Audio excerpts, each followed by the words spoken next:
Okay, a quick update on portal stats, and then I want to talk about tampering. Portal stats. So they are relatively unchanged, and I expect them to stay pretty stable over the near term. 2,775 athletes have entered the football portal, 1,393 remain. That's a 50% availability ranking. At this point, if you are in the 50%, most places have started, you do not have a home. You're not going to be playing spring ball. You probably are not in school right now. Your scholarship is gone, or at the very least at risk, and you are sitting on mama's couch. So I want us to understand, as happy as you are for the 50%, there's 50 that found homes, 50% of them did not. It's also important to remember that, at least according to the NCAA, last year, of those that found homes, 15% of those did not find homes where they procured scholarships. So they were self-funding even though they committed to teams. So these numbers are not great. Okay. Now, let's talk about tampering. And I want to talk about tampering because a couple things happened this weekend in the news, and we should talk about it. First, there was some reporting that Quinn Ewers had received an offer for $6 million to enter the portal. And apparently this offer came during the playoffs. Okay. Now, apparently Quinn rejected that offer, but he did not, and he did not disclose what school it was that approached him. That's tampering. So let's talk about what tampering is.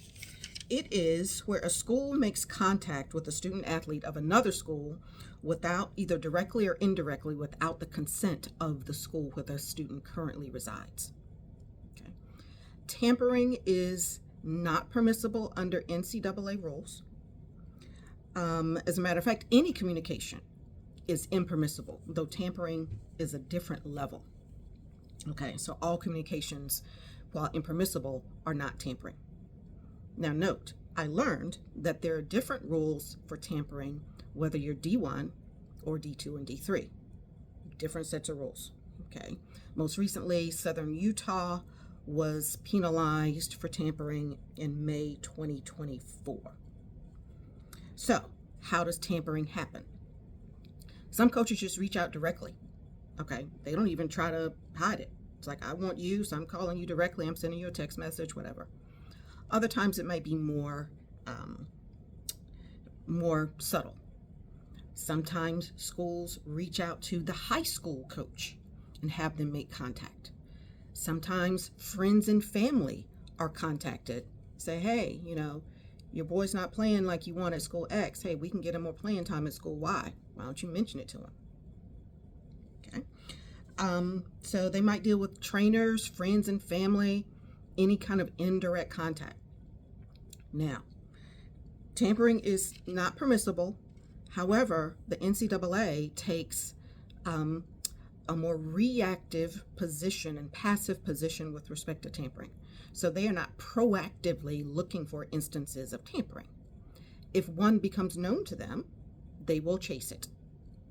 Okay, so over the last several years, there have been relatively few instances of tampering reported. In the last numbers that I found, 2021, there were only 26 instances of tampering reported. We know there was a whole lot more than 26 instances. Okay, so let's flip and talk about another example. Carson Beck. So Carson Beck reportedly, depending on the reporting you look at, I've seen 3 different numbers, got somewhere between $3 and $6 million as part of his compensation deal to go to the University of Miami. Now, I was intentional by saying compensation deal because I want us to continue to separate NIL dollars from collective dollars. Okay, so collective dollars are probably where that $3, $4, $6 million comes from.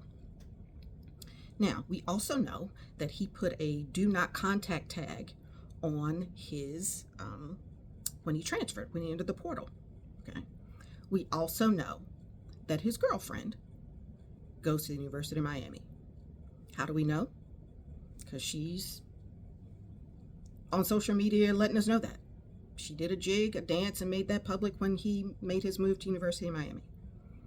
Now, am I saying that University of Miami tampered with Carson Beck? I absolutely am not. I have no idea what the University of Miami has done with respect to how they were able to get Carson Beck. I do know that the factors are right, but I do not have any idea, and I'm making no suggestion whatsoever.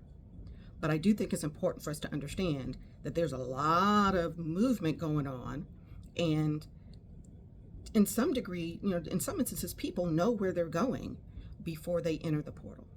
Okay. The tampering violations that have been reported are cases where contact was made, the person enters the portal, and then the person ends up at that school and somebody reports them. Now, finally, I want to talk about these big deals, right?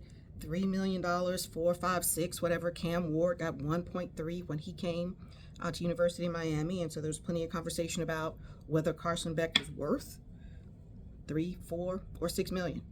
Okay. I'm sure there's conversation about whether Quinn Ewers was worth the 6 million that he did not accept. I want us to understand that the news is over-indexed on these mega deals. This is not the norm. Most people are not getting 7 figures.